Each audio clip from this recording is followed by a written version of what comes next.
A century ago, the demon king named Wosun attacked the god's realm with his monster army. The god of war Tian defended against the invasion bravely, but was betrayed and fatally wounded by the celestial demon. Tian's spirit shattered into 72 pieces, scattering across the mortal world. With Tian gone, the demons gained control, causing suffering across the realms, and to fix this, they need Tian's power to break a seal and restore balance. In the present, in a desert, two brothers Zen and Kachan live at a small house. Zen, the older brother, reassures Kachan as a fierce wind shakes her home. Zen carries Kachan in a basket as they escape a landslide just in time. Outside, their father fights a demon with a staff. This guy's OP. But then he's overpowered and thrown into a rock, and I guess I spoke too soon. Zen rushes to help his father wielding two feeble wooden swords. The demons target him, but their father swiftly intervenes, using his staff to block the attack. He scolds Zen for not following instructions to seek safety in a nearby cave, then expertly flings both boys to a nearby mountain for protection. Their father continues to confront the demon, transforming his staff into nunchucks and entangling the demon's arm. He destabilizes the demon with a knee strike and attempts to restrain it with the chains. Despite the demon's strength, the father improvises, turning the broken weapons into projectiles. With a spell, he encircles the demon with the shards, reciting a sealing mantra. Mysterious energy emanates from the shattered weapon, immobilizing the demon. Suddenly, the mountains transform into massive fingers, burying the demon beneath a heap of rocks. After the intense battle, the father reunites with his sons, who were watching from safety. Their father urgently instructs them to flee, explaining that the seal on the demon known as Asura won't hold for long. Zen, bewildered, receives clarification that Asura specifically targets demon hunters. They arrive at a location resembling a colossal tree with pathways formed by its branches. Their father leaps down, urging them to follow him. Inside a peculiar cave resembling an underground temple, their father unlocks a special seal revealing a door. Roots shift aside, revealing two swords embedded in a monument. The father tasks Zen with holding one sword while he takes the other. As they both touch the swords, they gleam golden. Retrieving the swords, a small golden box actually emerges from the ground, and the father emphasizes its significance, intended for Kachan when he is older. He entrusts Zen with the other sword, explaining they are special demon hunter weapons passed down through generations. Though Zen feels unworthy, his father reminds him of his lifelong sword training. He warns that if Zen doesn't become a great demon hunter, there will be consequences even in the afterlife. Suddenly, the ground shakes, signaling the demon's escape from its seal. Hastily, they race through a tunnel illuminated by symbolic shields meant to repel demons, according to their father. They reach a bridge spanning a lake of lava, which their father identifies as the spirit house for demon hunters. Zen questions if the barrier charms can hold back Asura, but their father, of course, says that while they can't fully stop it, they can definitely temporarily confine it. As they ponder this, Asura crashes through the ceiling, slamming their father down. And using magic, their father emits glowing lights to distract the demon. He then casts another spell, ensnaring Asura in a sphere of light, causing it to plummet into the lava. Though the children fear for their father's safety, he emerges unscathed when the smoke clears. Suddenly, they hear a bell, and a woman's hand pierces through their father's chest, startling them. The woman reveals that she was already present but was actually invisible to him. Their father, injured and bewildered, collapses. Seeing his vulnerable sons, he summons his remaining strength to protect them. Instructing Zen to safeguard his brother, he casts a powerful spell, enveloping the children in a protective light shield. The demon, unwilling to let them escape, attacks the shield, scratching Zen's cheek but failing to harm them. The spell then transports them to safety, which is obviously a good thing. Their father, relieved to have saved them, urges them to fulfill their destiny of saving the world. That's interesting. Years later, we find Zen lounging on a tree branch waiting for Kachan, who's struggling to wear a lizard costume. Meanwhile, an old, frightened man and a young monk venture into a haunted house. The old man seeks the monk's help to rid the house of a demon, and after sprinkling strange magic powder, the monk discovers lizard footprints on the wall, identifying it as an ancient gecko demon. Advising the old man to flee, the monk attempts to exorcise the demon. However, a voice from the shadows mocks his efforts, prompting the monk to chant and throw his prayer beads at the demon. The gecko demon materializes, and the monk accidentally decapitates it with his staff, causing the headless lizard to speak, terrifying the monk. As the monk retreats in fear, he bumps into Zen, who swiftly knocks him unconscious with a single punch, And it looks like we have Saitama. Just kidding. When the monk regains consciousness, he finds both brothers standing before him, and yup, it is over for this guy. He's tied to a pillar though, and they reveal the lizard costume and demand the truth from him. The monk confesses that he pretended to be a demon hunter and collaborated with the lizard demon to swindle money from villagers to be staging fake exorcisms. He admits his deception relied on his appearance, claiming that his good looks made people believe anything he said, even if he pretended to be Buddha, and this guy has the ultimate riz. However, he acknowledges that Zen will be seen as a mere outlaw rather than a genuine demon hunter. Zen takes offense to the monk's comment and he insists that he takes it back. Later, we see the monk wearing the lizard costume's head with the demon gecko's tail wriggling on the ground. In the morning, the brothers hold a special ceremony to mark Kachan's 14th birthday, an initiation into manhood. Zen sprinkles golden power on him and activates talismans, granting Kachan the power to combat evil, officially making him a demon hunter. Though Kachan feels unworthy of the title and the power, his brother encourages him and presents the box left by their father, and inside, Kachan finds a small metal rod with engravings, unsure of its purpose, but appreciative of the gift. Suddenly, an old man arrives in a panic, seeking demon hunters to aid his town plagued by a mysterious mist, causing people to vanish. He offers a bag of coins as payment for their help. Zen hesitates, suspecting another trick and prioritizing Kachan's ceremony. However, when the old man accidentally drops a bell from the bag, Zen recalls the connection to the demon who harmed their father. They head to the village, encountering thick fog at the entrance where people disappear. Despite the danger, they venture in. As they progress, visibility decreases due to the fog, and when Zen realizes Kachan is missing, a girl's voice taunts him. He demands answers about the bell's origin, promising to spare her if she leaves the town. Instead, she attacks him ferociously, revealing herself as a cat girl, really bro, and she is a cat girl demon. Zen gets serious and initiates a spinning attack that disperses the fog around him and knocks the demon girl down. She admits to hunting for food and insists the missing people got lost rather than harmed. And despite attempting to deceive Zen with seduction, she claims ignorance about the bell's origin, alleging she found it by chance. Zen decides to release her, but she betrays his kindness with a surprise attack right from behind, and this is why you can't trust girls. Just kidding, guys. Anyway, Zen actually anticipated her move and swiftly strikes her with his sword, and as the demon girl fades away, she warns Zen of her brother's vengeance, which is leaving him anxious. Meanwhile, Kachan confronts a male cat demon who sends him flying with a powerful attack. Disappointed by Kachan's perceived weakness, the demon belittles him as a mere child. Angered by the insult, Kachan grabs a stick to challenge the demon. Zen observes from a water tower, recognizing this as Kachan's final trial before graduating. Despite the demon's onslaught, Kachan defends himself with the improvised rod. The demon taunts him, suggesting that Zen may have already been defeated, and unwilling to surrender, Kachan fights back, landing blows that enrage the demon. As the demon intensifies its assault, Kachan's stick shatters to pieces. Just as Zen prepares to intervene, Kachan notices the object his father gave him. It transforms into a beautiful shiny golden staff, unleashing his true powers, and using it as a spear, Kachan impales the demon with ease, sending a magical wave across the universe, attracting attention from those familiar with the legend of the God of War. And yeah, it isn't Kratos. Anyway, though severely winded, the cat demon remains conscious, fearing Kachan's retaliation upon awakening. He attempts to remove the staff from his chest, but Zen arrives to assist him, and armed with his swords, Zen demands answers about the bell's origin. The cat demon refuses to divulge information, prompting Zen to threaten him unless he confesses. Zen makes the bell emit a sound, frightening the cat demon. Suddenly, he begins speaking, revealing that a lady demon gave him the bell, informing him that when it rang, well, of course, two brothers would appear. Entranced by the bell sounds once more, the cat demon reveals he was instructed to eliminate demon hunters and collect spirit fragments. As he finishes speaking, the bell flies into his mouth, hold up, and causing him to explode, and well, rest in peace, bro. Zen shields Kachan from the blast. Meanwhile, two celestial beings observe from a screen, a young man and a girl with a cannon arm, and it doesn't seem like she is from Clash Royale. They teleport from their spaceship to the Earth realm, and upon awakening, Kachan is scolded by Zen for his performance in the fight and instructed to retrieve his evolved weapon.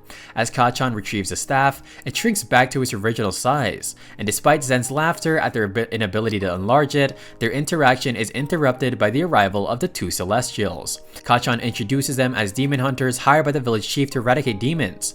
The girl demands the staff from Kachan, prompting Zen to declare they must go through him first. He attacks the girl, but she easily incapacitates him with her cannon arm. Rushing to Zen's aid, Kachan faces the girl's threat to shoot them if they don't surrender the staff. The brother remained unafraid as Zen engages in a heated argument, with the girl of course taunting her with the nickname Pighead, which absolutely gets her angry. However, the young man intervenes, halting the conflict. He assures them they mean no harm and uses a spell from his screen pad to heal Zen's wounds. Feeling better, Zen demands to know the stranger's identity and why they seek to take his brother's staff. The girl, Xiaoba, explains that the staff called Shenzhen Iron belongs to them and was wielded once by the god of war Tian. They introduce themselves as celestial messengers from the fairy clan, and Xia Luo and Xiaoba. Upon seeing Xiaoba unmasked, the brothers compliment her appearance, causing her to blush, and yeah, our boys really got that riz. Curious, the brothers inquire further about the situation. Xia recounts the story of the god of war's downfall, and the legend of finding 72 pieces of his spirit to unlock the seal of the void realm and free the gods. The divine staff serves as the key, able to sense the spirit fragments. Zen suspects a connection to the information he received from the cat demon and hopes to uncover their father's killer through the spirit fragments. Thus, he refuses to surrender the staff. Zen presses the strangers for more information, questioning how they are certain it's a divine staff. And well, Xia explains that the celestial book describes the divine staff as one of the god of creation's weapons, emitting powerful energy upon awakening, which they sense across the 6 realms. This revelation surprises Kachan, who learns that not only the gods, but also the Demon King Wusan and his army are sealed in the Void Realm. Zen remains skeptical, expressing distrust in such chaotic times. He asserts that nobody can be trusted. Xiaoba becomes angry and points her weapon at them, determined to take the staff regardless of Zen's beliefs. However, Xia intervenes, emphasizing the urgency of their mission. Xiaoba warns that failure to revive the god of war and open the seal could lead to chaos, with the possibility of the demon armies release signaling the end of the world. Kachan, concerned about saving the world, agrees to hand over the staff upon Xiaoba's promise of restoring peace to the 6 realms. Xiaoba reverts her cannon arm, signifying the end of the threat, and assures Kachan it's a promise. Though sad to part with the staff, which was once their father's, Kachan finds solace in Zen's reassurance that their father would approve. Zen, despite losing the trail of the demon lady, prioritizes his brother's safety and suggests celebrating Kachan's recovery with the village chief. As they prepare to depart, Xiaoba becomes angry upon discovering the staff is fake. However, when Kachan takes it back, it transforms into a golden staff again, surprising her. Xia explains that the staff has been dormant for a century and can only be awakened by somebody with a pure heart, and that means that girl is evil. Anyway, indicating Kachan is definitely its chosen wielder. Xiaoba declares that the brothers must accompany them since the staff has chosen Kachan as its owner, preventing anybody else from using it.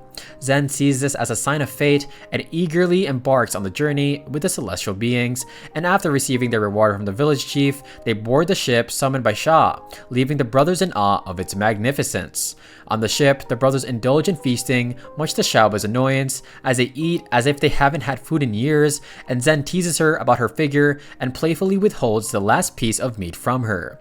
However, their jovial atmosphere is interrupted when the ship's warning system alerts them to an obstacle ahead. They narrowly avoid hitting a woman lying in the desert, but of course, Zen, compelled by his duty as a demon hunter, approaches the injured woman, but Xiaoba hesitates to let her on board. Zen, unable to abandon somebody in need, wonders if Xiaoba's reluctance stems from jealousy over the woman's appearance, and yup, she is definitely getting mogged. Xiaoba is left somewhat speechless by Zen's question and raises concerns about the woman's presence in the desert. Despite a brief argument, they ultimately agree to assist her, and later, the woman expresses her gratitude for their help, but Xiaoba suggests she leave if she is well enough. Zen and Xiaoba engage in their usual bickering, while Kachan offers the woman a glass of water. Sha inquires about her injury and she recounts encountering bandits who attacked her the previous day. Attempting to flee, she was stabbed in the stomach, and after hiding until the bandits left, she now fears encountering them again. Zen is angered and desires to confront the bandits immediately, but Xiaoba reminds him of the consequences of leaving the ship. Reluctantly, Zen relents, knowing the woman is safe. The woman asks about their destination, expressing a desire to reach the Dark Canyon. Zen finds it coincidental as they are also heading there to search for the God of War spiritual fragments. Kachan explains their quest, showing her the Divine Staff, which sensed a fragment in the Dark Canyon. Intrigued, the woman's interest is cut short by Xiaoba, who insists on concealing the staff from her. As Sha suggests resting for the night and heading to the Dark Canyon in the morning, Zen learns from the woman that her name is Zi Ying. Later, the brothers and Zi Ying sleep in the same room. Hold up, and upon awakening, Zi Ying attempts to use her web-like thread from a ring to retrieve the staff from Kachan's neck, but accidentally drops it, and oh my gosh, she's at it again. This prompts her curiosity about the brothers' dreams. Before she can try again, Sha enters the room, prompting Zi Ying to feign sleep. The next morning, Zen and Kachan realize Zi Ying is missing. Concerned, they inquire about her whereabouts, but Sha informs them that she was gone when they woke up. Zen fretted over Zi Ying potentially encountering the bandits again and regretted not accompanying her. Kachan grew even more anxious upon realizing he had lost his divine staff, and yeah, she definitely took it from him.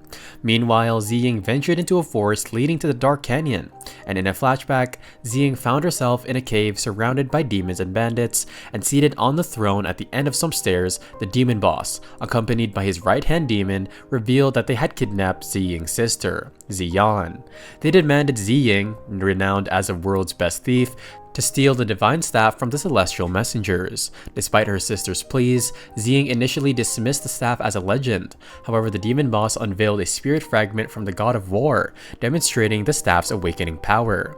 He vowed to rule over all demons with the staff's combined power, and fearing the consequences of disobedience, Zi Ying reluctantly agreed to retrieve the staff, even if it meant fighting for it. In the present, Zi Ying clutched the divine staff close, determined to rescue her sister from the Dark Canyon. Meanwhile, Zen and Kachan faced trouble as Xiaoba expressed anger for their actions, considering Zi Ying a liar.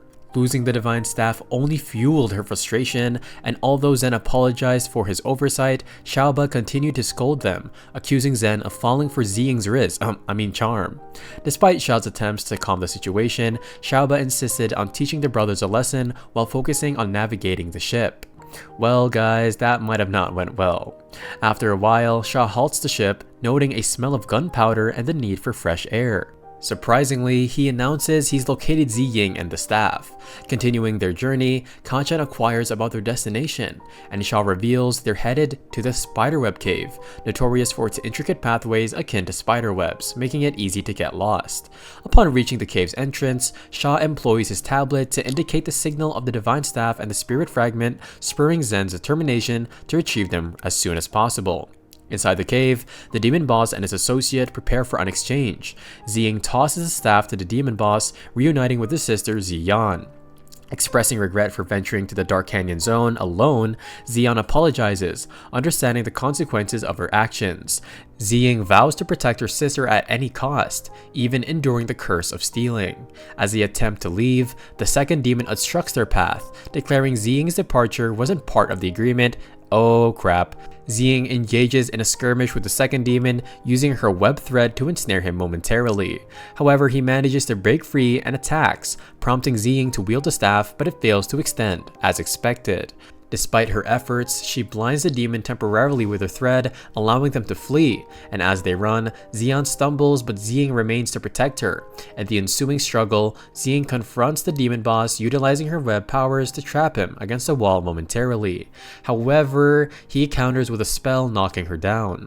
While Ziyan attempts to fight back against the other demon, she proves too weak. As Zi Ying continues to battle the demon boss, he overwhelms her with a rock spell, and despite Zi Ying's urging, Ziyan is unable to escape, as of course the second demon harnesses the power of the spirit fragments to ensnare them within a special barrier.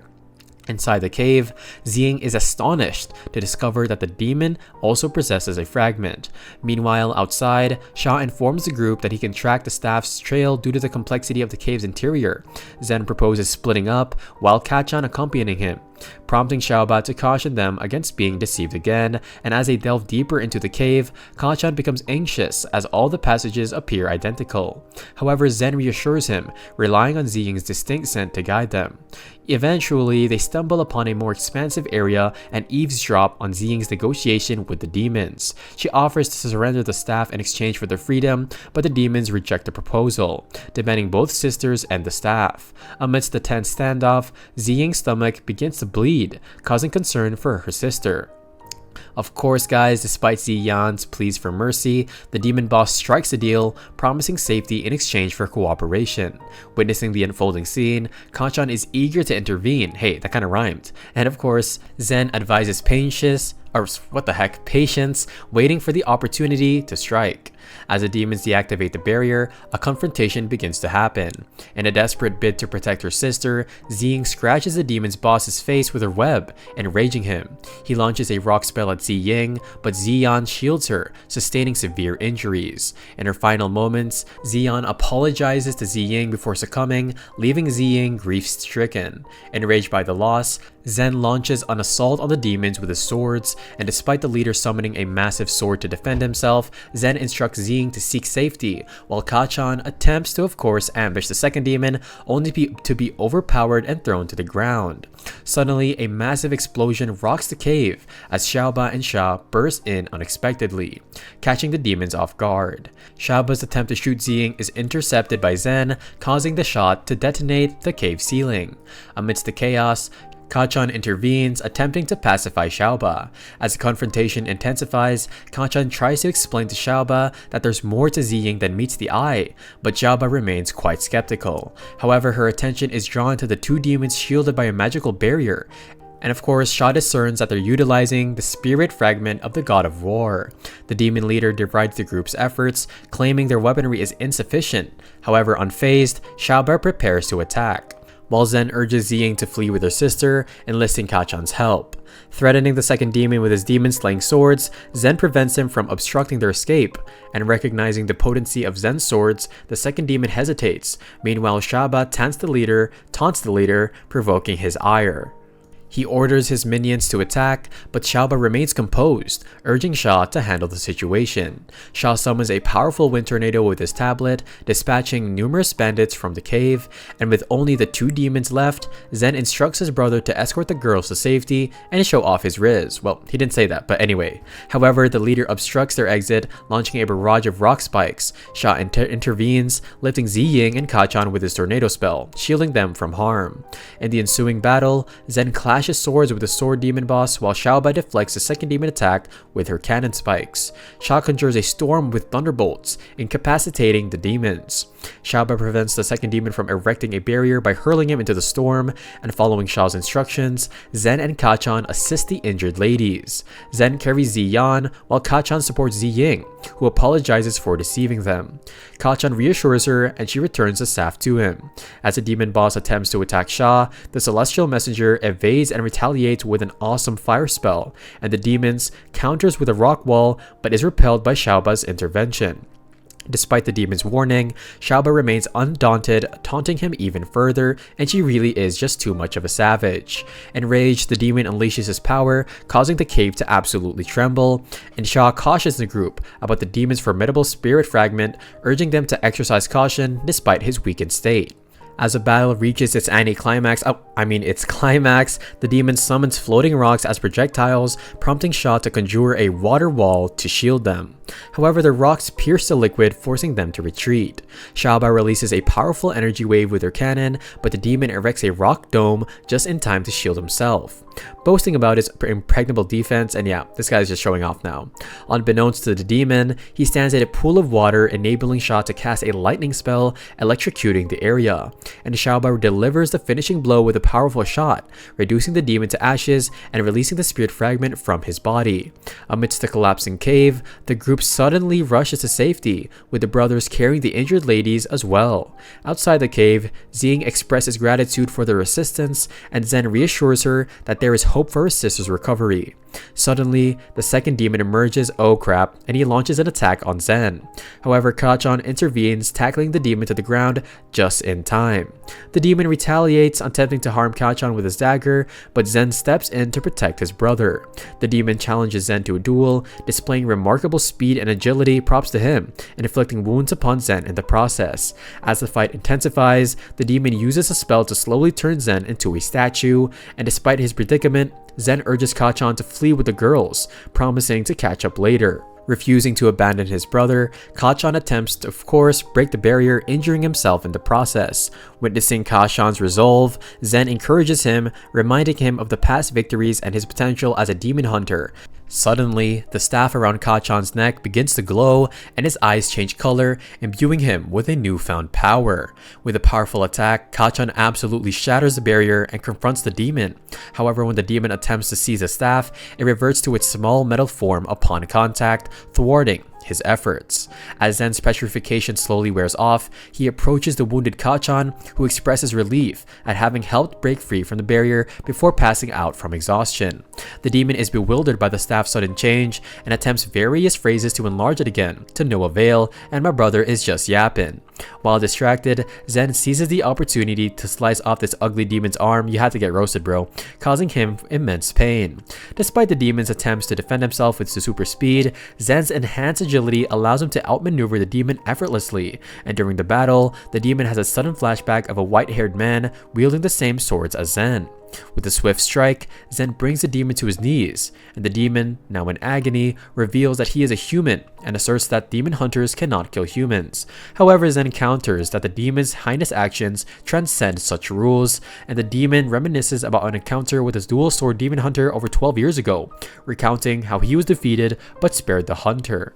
He reflects on the mysterious woman who ordered his capture and expresses uncertainty about whether the swordsman regrets letting him live. Curious about the mysterious woman, Zen presses the demon for answers once again, but the demon cryptically responds that it is destiny. Suddenly a bell rings and the demon collapses, and I guess bro had to wake up.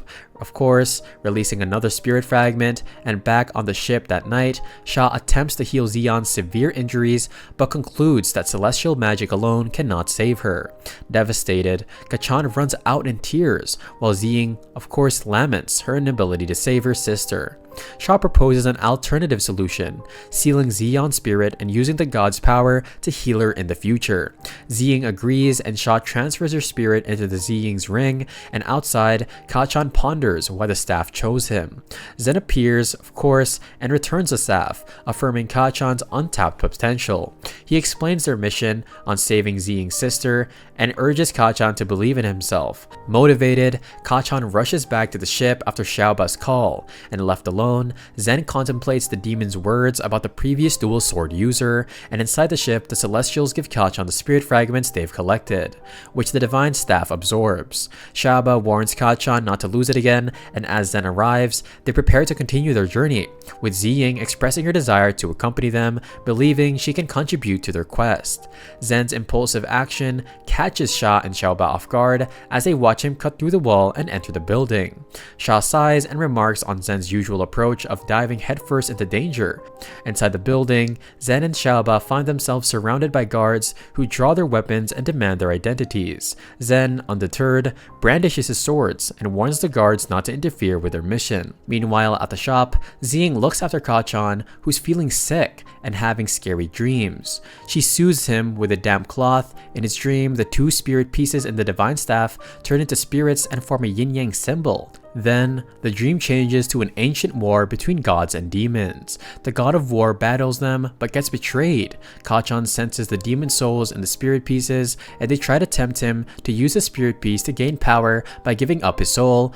But nope, you can't give away your soul because it isn't even yours in the first place. Kachan thinks it over and admits that he isn't strong, but wants to protect his loved ones and not to become evil. The divine staff glows because he passed a test, and the god of war pledges to aid him with the staff. Of course, Kachan wakes up to see Ziying caring for him, which makes him a bit nervous because he actually got rizified, and he moves away and the staff falls. Before he can pick it up, Ziying takes it and talks to the shopkeeper. She returns it to Kachan, now with a necklace made of her family's silver spider thread, which won't break. Kachan appreciates the gift, and back at the battle in the Great Fame building, Sha, Zen, and Xiaoba have beaten the guards and entered a fancy hall. The walls are covered in paintings of beautiful women that Zen admires, oh my gosh, and the flame demon shows up on the stairs and agrees with Zen about the woman's beauty. Zen asks if he is Ho, but the man denies it, challenging them to take the divine spirit fragment. Zen attacks, but Ho blocks with a wall of fire, and Xiaoba tells Zen to back off, but Zen continues fighting. Ho strikes Zen, but Sha intervenes using wind magic to save him. Sha warns Ho about the dangerous power within him, which of course could unleash a flame meteorite that would harm the city. Sha suggests if Ho stops his plan, they could prevent the disaster. However, Ho reveals his dark intention to use the blood of celestial beings for a forbidden fire spell, seeking revenge on the celestial palace. Oh my gosh. Xiaoba, outraged, takes on Ho herself. She fires her cannon relentlessly, but Ho shields himself and strikes back, destroying her weapon. As the cannon overheats, Xiaoba asks Sha for help, but even his water spell evaporates against Ho's fiery defense. Feeling helpless, Xiaoba is stunned when Zen steps in, vowing to stop Ho, despite not fully understanding the forbidden spell. Zen shields Xiaoba from Ho's attacks, using his flame-resistant swords. He urges Xiaoba and Sha to seek aid from the Elder for a better plan, and frustrated, Xiaoba obeys, fleeing with Sha. Meanwhile, the city residents feel tremors and see flames erupting from the furnace, causing panic as fiery projectiles rain down. Ziying, Kachan, and the Elder witness this chaos. The Elder explains the demon's influence on the furnace, heightening Kachan's worry for Zen. Inside, Zen continues his battle, using a clever distraction with his swords, but Ho effortlessly evades his attack, and Zen lands what he thinks is a solid hit from behind, only to be tricked by the demon's illusion. Caught by the fiery whip, he is slammed into the ground, and the demon scolds Zen for defending those who of course abandoned him, but Zen insists he just wants to defeat the demon himself. Despite Zen's efforts, all his attacks miss. Oh no. The demon lands a powerful punch, sending Zen crashing into a wall, and although the demon respects Zen's endurance, he prepares a deadly fire attack. Sha and Xiaoba intervene one last time, with Sha creating an ice wall to shield them, but the wall melts quickly, and Sha, unknowingly injured, focuses on saving his friends. They disappear from the room, leaving the demon alone, and spotting drops of blood, the demon fulfills an oath to his wife, drawing a symbol on the floor to activate the city's furnace, launching the fire meteorite into the air. Terrified, the Celestials realize that their limited power is in this mortal world, so of course, it makes it impossible to confront the demon. Xiaoba insists that they stop the demon to protect the Immortal Palace, but Sha realizes that the palace isn't in immediate danger. The demon's reversed use of the forbidden technique means the meteorite, altered over time, won't reach the palace, and it's likely to disintegrate before it gets close. As predicted, the meteorite breaks apart, thwarting the demon's plan. Sha and Xiaoba decide to seek help from the Elder for a solution, and enraged by his failure, the demon vows to eliminate all immortals. This guy really is getting ahead of himself. Meanwhile, panic grips the city as people flee. Kachan and Ziying watch, concerned for their friends. Ziying reassures Kachan, and they narrowly avoid a meteorite fragment. Guided by the Elder, they seek refuge in a shelter, and Ziying saves a little girl with her webs, and they spot the Celestials carrying an injured Zen. In the shelter, Kachan worries about Zen, but the Elder assures him Zen will recover in no time. Despite the shelter, ongoing tremors unsettle everyone, and Ziying notes its instability. Sha wonders how the demon controlled the meteorite for a century with its unstable energy, and the Elder reveals only the coolant core of the Fire City's furnace can withstand such power, and Xiaoba urgently asks where it is, but the Elder, despite his vast knowledge, cannot locate it because of the demon barrier. They plan a stealthy theft from the fortress's underground to get the coolant, but the Elder warns against alerting the demon due to heavy guard. Ziying, known for her skills in thievery, feels guilty breaking her oath. Kachan explains, of course, her previous vow, but the Elder reassures her it's fulfilled, and recovering the coolant isn't theft. He promises to share any consequences, and despite her pain, Ziying agrees agrees to help. She decides to sneak through the ventilation ducts using her ring to disable guards. Ziying spots the boss's secretary on a screen and approaches for information, and with a swift move, she pins the secretary, who reveals the coolant's location in the basement treasure room, needing an access card. The secretary reveals that the access card is in her bag on the table, and as Ziying checks, the secretary breaks free and they fight. Dodging blows, Ziying immobilizes her opponent with her webs, but can't find the card in the bag. Threatening the secretary proves futile, so Ziying promises something worse. Back in the shelter, the situation worsens. Debris falls as panic spreads. The demon's fireballs escalate the chaos, demanding that the Celestials come out. Realizing the shelter's peril, Xiaobai decides to confront the demon, and despite Kachan's request to wait for Ziying. Sha assures Kachan they'll stall the demon, and Kachan and the Elder care for Zen. The girl Kachan saved wonders why the Celestials leave. Kachan explains they're fighting to protect them, and concerned, she asks who will protect them from now. Meanwhile, Ziying extracts the elevator code from the secretary, warning of danger. Ziying uses it, reaching a dark room with the core. Approaching triggers an alarm, and a protective robot drops from the roof. Ziying swiftly dodges the robot, realizing the situation's complexity, and in the city, terror reigns as people flee from the flaming debris, aiding the injured and seeking shelter. The flame demon relentlessly hunts the hiding Celestials, and in a flashback, the demon recalls meeting his wife on a train, where she thwarted a thief. They fell in love, married, and shared beautiful moments. However, tragedy strikes when a meteor shower kills his wife at their home, and despite his reassurances of safety, in the present, the demon faces Xiaobai and Sha's assault, deflecting their attacks and launching fireballs. Sha's ice spell briefly halts him, but Xiaobai, of course, her relentless barrage is deflected. Enraged, the demon vows revenge on the gods, unleashing a powerful stream of fire. Sha's ice barrier struggles but ultimately breaks, and unexpectedly, Kachan arrives with a protective dome created by his golden staff. He urges the demon to stop, highlighting the innocent suffering. Realizing the consequences, the demon hesitates, understanding the devastation his action could cause. Kachan warns of the city's ruin, echoing its past destruction a century ago. Kachan confronts the demon, asking why he's filled with such hatred, and in a heartbreaking flashback, the demon recalls searching for his wife after a devastating injury, only to lose her beneath the rubble. As he tries to save her, a mysterious energy orb appears, converting her body into energy, leaving only her ring behind. And since then, the demon's sole purpose has been revenge against the gods. He questions Kachan's involvement in the meteorite incident, urging him to seek answers from his immortal friends. Turning to Xiaobai and Sha, Kachan learns that a century ago, during the war, the Demon King aimed to destroy the Immortal Palace, and to protect it, they redirected the meteorite to the lower realm, unintentionally causing the devastation in the Fire City. Shocked by this, Kachan absorbs the revelation. The demon accuses the gods of hypocrisy, claiming they sacrifice humans for their own safety. Xiaobai and Sha are troubled by his words, with Sha apologizing for their past actions. The demon attacks Xiaobai, but Kachan obviously swiftly creates a golden barrier with his staff, shielding her just in time. The demon warns Kachan that he's chosen the wrong side, but Kachan argues that seeking revenge will only perpetuate tragedy, making him no better than the deities he despises. Even if he defeats him, it won't erase the past, and Kachan urges the demon to use his power for good. His words struck like a chord, but the demon's vengeance transforms him into a monstrous wolf-like creature. And despite Kachan's attempt to block, the demon's punch sends him crashing into a building, and meanwhile, Ziying easily defeats the guardian robot and approaches the artifact. Her threads freeze upon touching the core coolant, emitting a strange wave. In the city, Kachan survives the impact, creating a shield to lessen the blow. However, he is still exhausted, and he struggles to stand as the beast approaches. Refusing to surrender, Kachan musters all of his strength, of course, and he stands up, angering the creature, and as it prepares a devastating attack, it senses an energy surge from the core coolant. Kachan and his friends are relieved, knowing Ziying has succeeded in her mission. Enraged though, the demon hurls a colossal fireball, triggering a massive explosion before departing to confront Ziying. Protected by Kachan's barrier, Xiaobai falls to her knees in pain, but Kachan insists on facing the demon to ensure each other's safety. Shan aids Kachan with a teleportation spell to reach Ziying, though Though upset, Xiaoba understands the necessity and finds solace in Sha's reassurance, grateful for Kachan's protection and confidence that of course he'll save Ziying.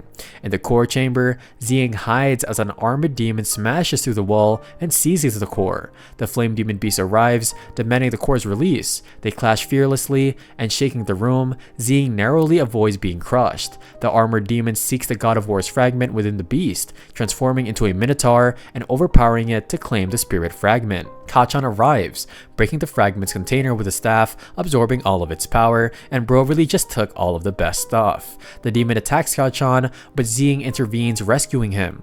And unable to release Kachan's staff, the demon sacrifices his arm and teleports away, vowing to return once more. Yet the looming meteorite threat remains. The flame demon urges Kachan to shatter the core coolant with a staff, and Kachan triggers an ice wave, freezing everything in his path, and that was a rhyme, including the meteorite, which shatters mid-air, falling as harmless snow. And in his final moments, the flame demon, once consumed by revenge, holds his wife's ring, lamenting about his unfulfilled promise. He sees a vision of her spirit, comforting him for helping save the city, before he peacefully passes away, and what a sad scene. With the great threat resolved, Kachan faints from exhaustion, caught by Ziying before he hits the ground. The next day, as things settle in Fire City, the group decides to seek out the Xia River in a deserted area known for its magical healing properties. Xiaoba explains it's the only thing that can heal Zen's injury, though he initially resists resting. Eventually, he relents, lying down with Ziying's support. As Kachan begins to pay attention to Sha's serious demeanor, he expresses gratitude for his help in the Fire City. Xia brushes it off and attends to a task. Approaching a deserted village, the group notices its emptiness. Xia takes charge to fix an energy problem, prompting Zen to express concern about his odd behavior towards Xiaoba, who doesn't take it seriously. Kachan agrees that Xia seems worried, and Xiaoba reveals the village's past prosperity due to valuable resources in the sand, but Xia's reluctance to return hints at a tragic event, of course, this gets him mad. Frustrated by her friend's lack of seriousness, Xiaoba refuses to divulge more about Xia. They speculate wildly, annoying Xiaoba even further. Zen expresses admiration for Xiao's character, prompting to Xiaoba to caution against presumption. Despite initial reluctance, Ziying convinces Xiaoba to allow Zen to speak with Xia. Zen approaches Xia, offering assistance, but Xia appears distant, insisting he doesn't need help. Zen reassures Xia of their friendship and willingness to listen, and their conversation is interrupted when Xia reveals the broken power crystal as a cause of the vehicle's immobility. He plans to retrieve replacements from an abandoned mine nearby, and Zen insists on accompanying him, but Xia refuses, citing dangers in the mine and Zen's incomplete healing. Tensions rise as Zen persists, resulting in an uncharacteristically cold reaction from Xia, surprising both brothers. Concerned for Xia's safety, Kachan seeks Xiaoba's assistance in locating him. Zen dismisses worries when, of course, believing Xia's status as a deity ensures his safety, but he also criticizes Xia's behavior. Kachan defends Xia's intention, but Zen negatively prompts Xiaoba to scold him, urging him to refrain from judgment without understanding Xia's situation. The atmosphere becomes tense, and everybody resumes their activities. A flashback reveals Xia leading his squad to investigate disturbances caused by demons. With limited information, they proceed cautiously. The squad comprises Xia, Afu, Black, Lily, and Qi Yao, and as they explore the mine, they stumble upon a scene of bloodshed but find no bodies. As the group debates whether to confront the demons or follow their mission orders to avoid conflict, Xia insists on investigating the mine, of course despite potential danger. And deep within the mine, Xia's squad encounters zombies revealed to be the missing miners, immune to their bullets. In a harrowing escape, they flee deeper into the mine, with Lily's explosives providing temporary reprieve. However, the one zombie managed to bite Black before they retreat to safety, and believing all miners have transformed, Xia suggests contacting army headquarters for reinforcements. Afu ingeniously establishes radio contact, bolstering their hopes, but the relief is short-lived when a corpse-reaping beast unexpectedly breaches their sanctuary, claiming Afu's life. Meanwhile, Xiaoba narrates Xiao's past to the group, emphasizing the challenges and sacrifices that he has faced. As Zen recalls his father's warnings about the corpse-reaping beast, Xiaoba pretty much explains its origins from the darkest depths of the demon realm. Ziying questions its presence in the mine, considering the demon's realm's sealed passages, and of course Xiaoba explains that after the war, Immortals incarcerated monsters, preventing their freedom, and to delve further into Sha's past, Kachan urges Xiaoba to continue her narrative. Just then, their ship stops and pinpoints Sha's location within the mine. Meanwhile, Sha stumbles upon a mystifying sight, a magic circle signifying a passage to the demon realm activated by Black's blood sacrifice. Realizing the dire consequences of their presence, Sha faces the returning corpse-reaping beast, summoning ice blades. Flashing back to his past, Sha and Qi Yao valiantly confront the creature, but Qi Yao is wounded. Despite Qi Yao's insistence to flee, Sha refuses, resolved to face the creature in a futile battle, and Sha is overcome with exhaustion, prompting Qi Yao's selfless sacrifice, and in the present, Sha awakens in a surreal realm, surrounded by his fallen comrades. Overwhelmed by guilt, he questions his worthiness as their leader, and in the surreal realm, Sha's illusions of his fallen comrades reassure him of his worthiness, emphasizing his loyalty and determination until the end. Qi Yao's spirit encourages Sha to persevere, reminding him of his mission and the importance of his current friends. Upon awakening in reality, Sha finds Kachan by his side, who explains their swift response to locating him. Seeing his friends facing the beast, Sha requests Kachan's golden barrier to protect them, intending to sacrifice himself. However, Kachan refuses, expressing his determination not to lose anyone and W bro. Utilizing his staff's power, Kachan creates a barrier around Sha and the others, thwarting Sha's sacrifice. As they battle the beast, Kachan's barrier and Sha's spell ultimately defeat the creature, bringing relief to the group, and Sha honors his fallen comrades by creating a dignified grave and vows to uncover the truth behind the spell, ensuring their souls can rest in peace. He also pledges to protect his new comrades with the same dedication shown by his old friends, and with the threat vanquished, they return to the ship, united in their resolve to continue their journey together, and what a beautiful way to end the series. Speaking of the ending, make sure you guys smash that subscribe button if you guys did enjoy this video. Let me know down below what you thought of this anime, and let me know what other animes you think I should cover. But that's enough for me, and Naruhai out.